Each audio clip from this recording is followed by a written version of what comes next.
Hey guys, today we are going to compare and contrast decisions that the First and Second Continental Congress made, as well as discuss the beginning of the American Revolution.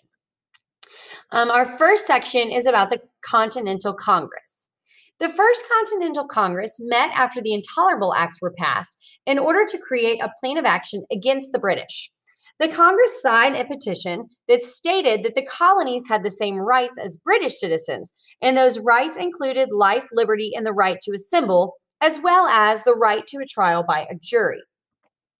The king did not respond to their request to have these rights, and so when they did not hear back from the king, they voted to stop all trade with Britain.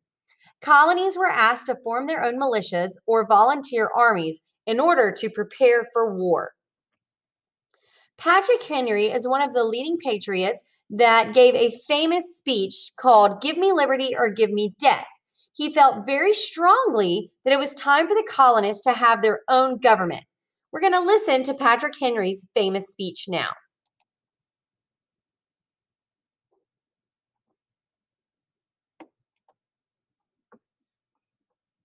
Gentlemen, there is no longer any ground for hope. If we wish to be free, if we wish to preserve inviolate those inestimable privileges which belong to us as free men, if we mean not basely to abandon the noble struggle in which we have been so long engaged, in which we have pledged ourselves never to abandon until the glorious object of our struggle be obtained, then we must fight. I repeat it, sir. We must fight! And to the God of hosts is all we have left us. Arms, Mr. Henry! What arms? They tell us, sir, that we are weak, unable to cope with so powerful an adversary. But when shall we be stronger? Will it be the next week? Or the next year? Will it be when we are totally disarmed and a British guard shall be stationed in every house? Shall we acquire the means of effectual resistance by lying supinely on our backs, hugging the delusive phantom of hope until our enemy hath bound us hand and foot? Sir, we are not weak if we make a proper use of those means the God of nature hath placed in our power. 3 millions of people, armed in the holy cause of liberty, and in such a country that which we possess, are invincible by any force our enemy can send against us. Besides, sir, we shall not fight our battles alone. There is a just God who presides over the destinies of nations, who will raise up friends to fight our battles for us. The battle, sir, is not to the strong alone.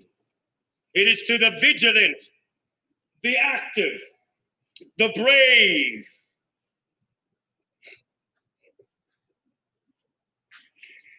Besides, sirs, we have no election.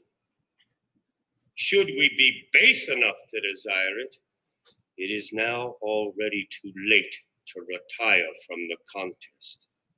There is no retreat, but in submission and slavery. Our chains are forged, their clanking may be heard upon the plains of Boston. The war is inevitable, and let it come. I repeat it, sir, let it come. We speak for peace, sir. It is in vain to extenuate the matter. Gentlemen may cry, peace, peace, but there is no peace. The war is actually begun. The next gale that blows from the north shall bring to our ears the clash of resounding arms. Our brethren are already in the field. Why stand we here idle? What is it that they wish? What would they have? Is life so dear? Or peace so sweet as to be purchased at the price of chains and slavery?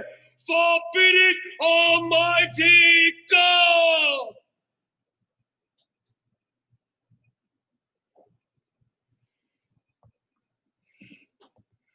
I know not what course others may take.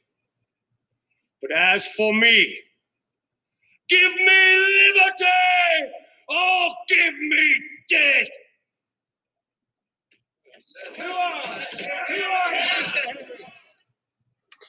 As you can see, Patrick Henry was very passionate about the cause. Not only was Patrick Henry a patriot in the American Revolution, he was also one of the Sons of Liberty. And so this speech was trying to rally up the rest of the people in the New England colonies in order to fight against the British, and he was very successful with this speech. Next, we're going to talk about the beginning of the American Revolution. So after this first Continental Congress met, the colonies created militia called Minutemen because they were to be ready in a minute's notice. British General Thomas Gage heard that the militia had weapons in Concord, Massachusetts. Gage planned to destroy the colonists' weapons, and on the way to Concord, he was going to arrest Samuel Adams and John Hancock, who were also members of the Sons of Liberty. The colonists were watching the British. Their plan was to hang one lamp in the church tower if the soldiers were moving by land, and 2 lamps if they were moving by sea. Paul Revere saw 2 lamps and rode to warn the colonists of their approach. Upon arrival to Lexington, the British were met by 70 Minutemen. The colonists were told to go home. Men began to walk away, but suddenly a shot was fired. This shot became known as the shot heard round the world, which is known as the start of the Revolutionary War. 8 patriots, which are colonists that rejected the British rule, were killed during this shot, and 10 were wounded. The British Army then headed towards Concord in order to search for the weapons. The colonists became very angry when the British started to set fire to Concord. When the Patriots crossed the North Bridge, the British started to fire, and the Patriots fired back. The Patriots were growing in numbers, so the British retreated across North Bridge, but the Patriots did not stop. The Patriots followed the British all the way back to Boston, which became a devastating defeat for the British. This battle gave the British confidence that they could fight for their liberty. This was the beginning of the Revolutionary War. The Second Continental Congress then meets on May 10th in 1776 in order to discuss where to go from here. After the battles of Lexington and Concord, delegates met from the 13 colonies at the Second Continental Congress in order to discuss what they should do about this conflict with Britain. After a great deal of discussion, the representatives decided that it was time to prepare for war. The colonies were going to need an army, and at this time, there was only separate militias.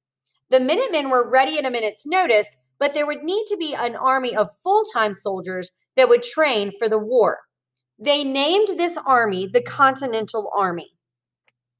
Of course, an army is going to need a leader, so they needed someone who would be in charge of their Continental Army. John Adams suggested that General George Washington should lead this army because he was already experienced from fighting in the French and Indian War. Congress voted and chose Washington as their commander-in-chief of the military. Now that Congress had established a leader and an army, they needed to figure out how they were going to get supplies for their army. They asked each colony to send troops and money so that supplies could be purchased. One more attempt to come to a peaceful agreement with Britain was called the Olive Branch Petition. The colonists had not yet declared their independence, and they explained their concerns and asked King George to fix them.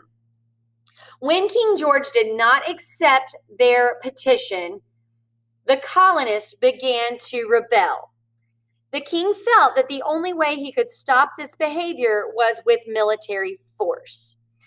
And this is when the American Revolution begins. So you've been introduced to the First and Second Continental Congress meetings.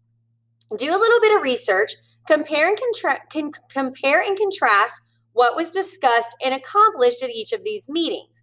Fill in the Venn diagram with the information that you learn and see how these meetings are going to fuel the fire for the American Revolution.